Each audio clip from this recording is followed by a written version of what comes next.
Hi guys, hi అందరికీ. Thank you so much for your positive response. నేను పెట్టిన వీడియోకి ఇంత పాజిటివ్గా రెస్పాండ్ అవుతారని ఎక్స్పెక్ట్ చేయలేదు. Including my friends and family అందరూ చాలా మంచిగా రెస్పాన్స్ ఇచ్చారు. You can start the YouTube channel, all the very best అని చెప్పేసి థ్యాంక్ యూ ఫర్ దట్. ఈరోజు నేను నా ఫస్ట్ ఫ్లైట్ జర్నీ ఎలా ఉండింది యూకేకి వచ్చేటప్పుడు అని చెప్పేసి దాని గురించి చెప్దాం అనుకుంటున్నాను. అందులో నేను కొన్ని మిస్టేక్స్ చేశాను. ఆ మిస్టేక్స్ మీరు చేయకూడదు అని అనుకుంటున్నాను. సో నేను ఏమైందో చెప్తే మీకు కొంచెం ఐడియా వస్తుంది కదా. సో అలాగా నా flight Hyderabad to Heathrow and Heathrow to Edinburgh. నేను స్కాట్లాండ్ రావాలి. So Edinburgh is my destination. నా లైఫ్లో ఫస్ట్ టైం నేను ఫ్లైట్ ఎక్కటము. సో హైదరాబాద్ వెళ్ళాను, లగేజ్ అంతా ప్యాక్ చేసుకొని వెళ్ళాను. లగేజ్ ప్యాకింగ్లో నేను చేసిన మిస్టేక్ ఏంటంటే, చెక్ ఇన్ లగేజ్లో క్లాత్స్, పికిల్స్ ఇవన్నీ ఈ రెండు కంబైన్డ్గా పెడితే ఒకవేళ పికిల్స్ ఏమన్నా లీక్ అవుతాయేమో అని చెప్పేసి క్లాత్స్ అన్నీ చెక్ ఇన్ బ్యాగ్లో పెట్టాను. అండ్ పికిల్స్ ఒక 5 kgs 6 kgs అలా ఉంటాయి. సో క్యాబిన్ బ్యాగేజ్కి 7 kgs అలవెన్స్. సో ఇది కరెక్ట్గా ఉంది కదా, ఏం సపరేట్గా తీసుకెళ్ళొచ్చు పికిల్స్ అన్నట్టుగా నా పికిల్స్ అన్నీ నేను క్యాబిన్ బ్యాగేజ్లో పెట్టాను. నాకు తెలియదు అప్పుడు. అక్కడికి వెళ్ళి చూస్తే, ఎయిర్పోర్ట్లోకి వెళ్ళి చూస్తే, నువ్వు క్యాబిన్ బ్యాగేజ్లో పికిల్స్ క్యారీ చేయకూడదని చెప్పారు. సో పికిల్స్ అన్నీ తీసేయాలి నువ్వు. అప్పటికి నా చెక్ ఇన్ అయిపోయింది, నా చెక్ ఇన్ బ్యాగ్స్ వెళ్ళిపోయాయి. సో ఇప్పుడు నేను క్యాబిన్ బ్యాగ్ నుంచి చెక్ ఇన్ బ్యాగ్లోకి మారుద్దామన్నా కానీ నాకు ఛాన్స్ లేదు. అప్పటికే నా చెక్ ఇన్ అయిపోయింది. సో వాళ్ళకి చెప్పాను, ఇలా నేను స్టూడెంట్ని, యూకేకి వెళ్తున్నాను స్టడీస్ కోసము, నాకు పికిల్స్ కావాలి, నా చెక్ ఇన్ కూడా అయిపోయింది, ఇప్పుడు నేను మార్చలేను. సో అని వాళ్ళని రిక్వెస్ట్ చేసుకుంటే అప్పుడు ఓకే అలౌ చేస్తాము, బట్ నెక్స్ట్ టైం ఇలా చేయొద్దు అని చెప్పేసి చిన్న కౌన్సిలింగ్ లాంటిది ఇచ్చి వాళ్ళు పంపించేశారు. బట్ అందులో మా అమ్మ చేసిన కారం ఒకటి ఉంది, అది వెల్లుల్లి కారం అంటారు, అది తెలుసో లేదో. అదంటే నాకు చాలా ఇష్టం. అది తీసేశారు. చిల్లీ పౌడర్ యాక్సెప్ట్ చేయరు ఎయిర్పోర్ట్లోకి, ఎందుకంటే ఆ చిల్లీ పౌడర్ ఏదన్నా చేసి సెక్యూరిటీకి ఎవరి కళ్ళల్లో కొడతామో అని అది యాక్సెప్ట్ చేయరు. సో అది తీసేసి బిన్లో వేసేసారు. మిగతా పికిల్స్ అలౌ చేశారు. ఓకే అయిపోయింది, సెక్యూరిటీ చెక్ కూడా అయిపోయింది. నా గేట్ దగ్గరికి వెళ్ళాను. గేట్ దగ్గరికి ఎలా వెళ్ళాలో తెలీదు, బట్ వీళ్ళని అడిగి ఆ నెర్వస్నెస్తో వాళ్ళని అడుక్కుని మొత్తానికి వెళ్ళాను. గేట్ దగ్గరికి వెళ్ళాను, ఫ్లైట్ ఎక్కాను, హీత్రో వచ్చాను. హీత్రో ఇక్కడ మెయిన్ జరిగింది. హీత్రో ఎయిర్పోర్ట్ ఎలా ఉంటుందంటే, అది ఒక కొద్దిపాటి నగరం అనమాట, అంత పెద్దది ఆ ఎయిర్పోర్టు. ఆ ఎయిర్పోర్ట్లో నా ఫ్లైట్ ఒక దగ్గర దిగింది. అక్కడ నుంచి నేను ఇమిగ్రేషన్ చూసుకొని, ఇమిగ్రేషన్ నుంచి మళ్ళీ నా ఎడిన్బరాకి ఇంకో ఫ్లైట్ ఎక్కాలి. సో ఇమిగ్రేషన్కి ఎలా వెళ్ళాలో తెలీదు. చుట్టూ చూశాను ఏమేమి ఉన్నాయని. ఇమిగ్రేషన్కి ఇటువైపు వెళ్ళాలి, ఇంటర్నేషనల్ ఇమిగ్రేషన్, అలా బోర్డ్స్ చూసుకొని ఎలాగోలో వెళ్ళాను. అక్కడ చాలా క్యూ ఉంది. క్యూ ఉండి ఆ క్యూలో చాలాసేపు నుంచొని, నాకు లేఓవర్ ఉన్నది హీత్రోలో 1.5 hour, 1 hour 40 minutes సంథింగ్ ఎంత ఉంది. 1.5 hourలో ఇమిగ్రేషన్ కంప్లీట్ చేసుకొని నేను మళ్ళీ నా నెక్స్ట్ ఫ్లైట్ గేట్ దగ్గరికి వెళ్ళాలి. సో ఈ క్యూనే చాలా ఉంది. హీత్రో కదా, చాలా మంది వస్తారు. సో చాలా క్యూ ఉంది. వెళ్ళి నుంచుంటే మనకేమో నర్వస్ అనమాట. First time in UK, in English speaking country. వాళ్ళు ఏదో క్వశ్చన్స్ అడుగుతున్నారు, ఎందుకు వచ్చావు నువ్వు ఈ కంట్రీకి, ఎలా వచ్చావు, ఎక్కడికి వెళ్తావు ఇప్పుడు, ఈ క్వశ్చన్స్ అడుగుతున్నారు. వాళ్ళు ఏం అడిగినా కానీ నేను okay sir, okay, coming to okay అని టూ మచ్ బట్లర్ ఇంగ్లీష్ మాట్లాడుతున్నాను అనమాట. నాకు మాట్లాడటం వచ్చి ఇంగ్లీషు, వాళ్ళు చెప్పేది కూడా అర్థం చేసుకోగలను, బట్ ఆ నర్వస్లో నాకేం అర్థం కాలేదు. వాళ్ళు నువ్వు పక్కన నుంచో కొంతసేపు అన్నారు. సో పక్కన నుంచి ఉన్నాను, టెన్షన్, ఇప్పుడు ఆపేస్తారా, ఇండియా పంపించేస్తారా, ఇక్కడి నుంచిటే ఏంటి ఇంత ఖర్చు పెట్టి వచ్చాము, నా పరిస్థితి ఏంటి, వీళ్ళు ఇప్పుడు ఇండియా పంపిస్తే, ఇవన్నీ మైండ్లో తిరుగుతున్నాయి. నేను పక్కన నుంచున్న తర్వాత కొంచెం సేపు తర్వాత ఇంకొక ఆఫీసర్ వచ్చాడు. వచ్చి, ఏంటమ్మా ఏం చేస్తున్నావు ఇక్కడ, ఎలా ఎందుకు వచ్చావు యూకే నువ్వు అంటే, ఇలా స్టడీస్కి వచ్చానని చెప్పేసి నా క్యాష్ లెటర్ చూపించాను. సరే, వచ్చిన తర్వాత ఇక్కడ నుంచి ఎక్కడికి వెళ్తావు నువ్వు, ఏ అడ్రస్కి వెళ్తావు అని అడిగాడు. ఇక్కడ నుంచి ఏ అడ్రస్కి వెళ్తావు, నీ అడ్రస్ ఇవ్వు అన్నాడు. సో మా ఫ్రెండ్ దగ్గరికి వెళ్ళాలి నేను, అతని రూమ్కి. ఆ అడ్రస్ ఇచ్చాను. ఓకే అని చెప్పేసి ఆయన ఇమిగ్రేషన్ స్టాంప్ వేసి వెళ్ళిపోమన్నాడు. ఈ లోపల నేను ఎడిన్బరాకి వెళ్ళాల్సిన ఫ్లైట్ వెళ్ళిపోయింది. సో ఫ్లైట్ మిస్ అయింది. ఆ గేట్ దగ్గరికి వెళ్తే, నీ ఫ్లైట్ ఆల్రెడీ వెళ్ళిపోయిందమ్మా అని చెప్పారు.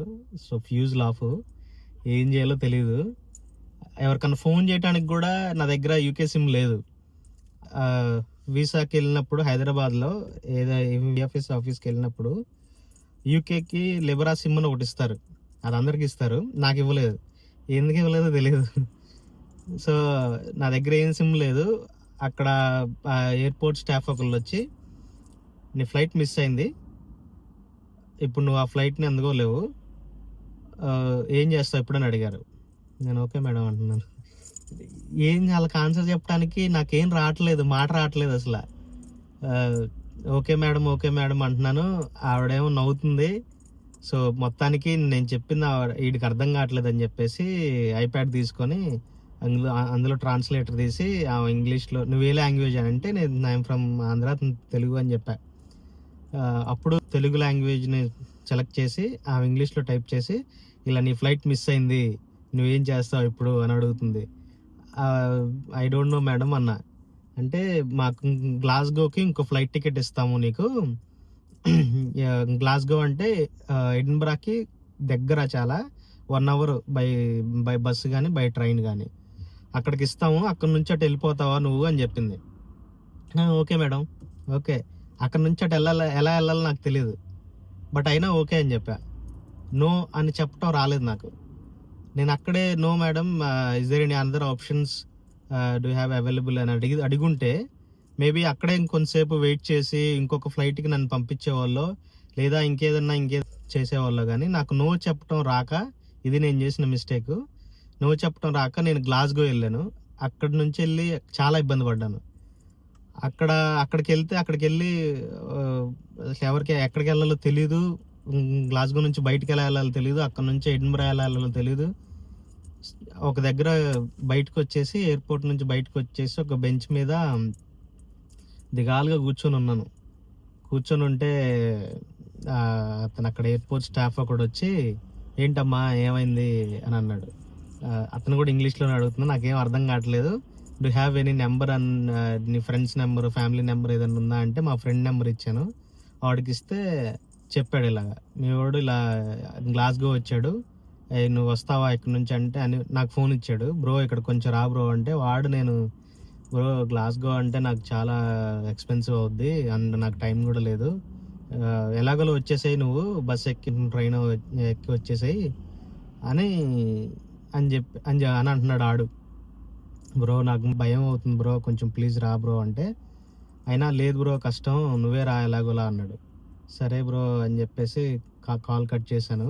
ఆయనే నన్ను అడిగాడు కదా, ఆయన నాతో పాటు వచ్చి నా లగేజ్ పట్టుకొని నాతో పాటు వచ్చి బయటికి నన్ను రైల్వే స్టేషన్ దగ్గరికి తీసుకెళ్ళి టికెట్ తీసుకొని ట్రైన్లో నా సీట్ నెంబర్ చూసి నా లగేజ్ ట్రైన్లోకి ఎక్కించి మా ఫ్రెండ్కి అక్కడ మళ్ళీ ఫోన్ చేసి, ఇలా మీ వాడు వస్తున్నాడు, ఈ పలానా సీట్లో ఉన్నాడు, నువ్వు అక్కడికి రాగానే నువ్వు ఇతను రిసీవ్ చేసుకో, ఈ స్టేషన్కి వస్తాడని చెప్పేసి కాల్ కట్ చేసి ఆయన వెళ్ళిపోయాడు.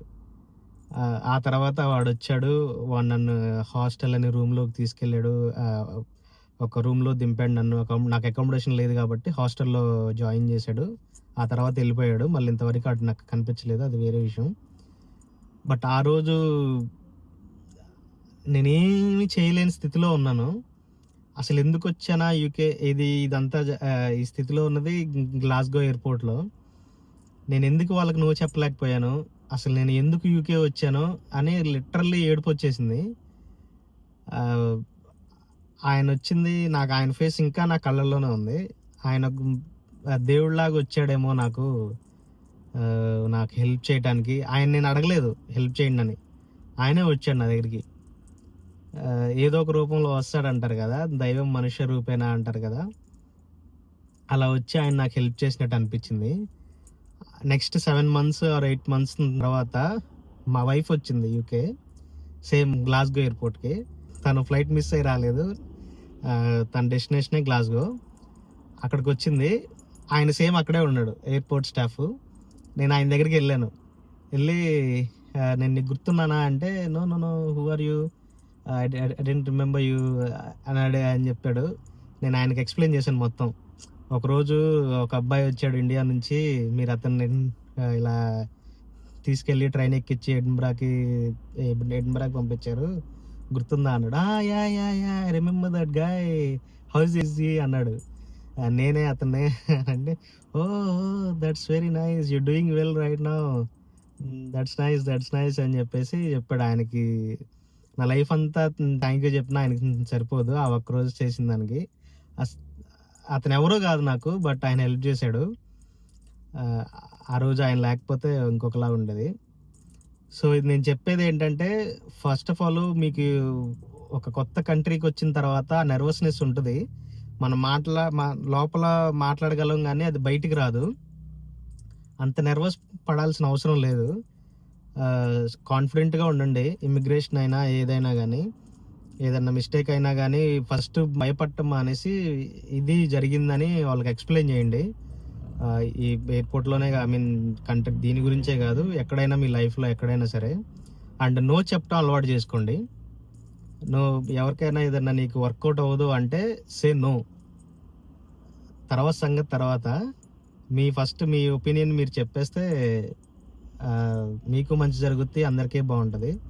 ఆ రోజు నేను నో చెప్పుంటే నేను అసలు గ్లాస్గోనే వెళ్ళేవాడిని కాదు, అంత ఇబ్బంది పడేవాడిని కాదు, సాఫీగా సాగిపోయేది. నో చెప్పలేదు కాబట్టి అంత ఇబ్బంది పడ్డాను. మీరు ఆ మిస్టేక్ చేయకండి.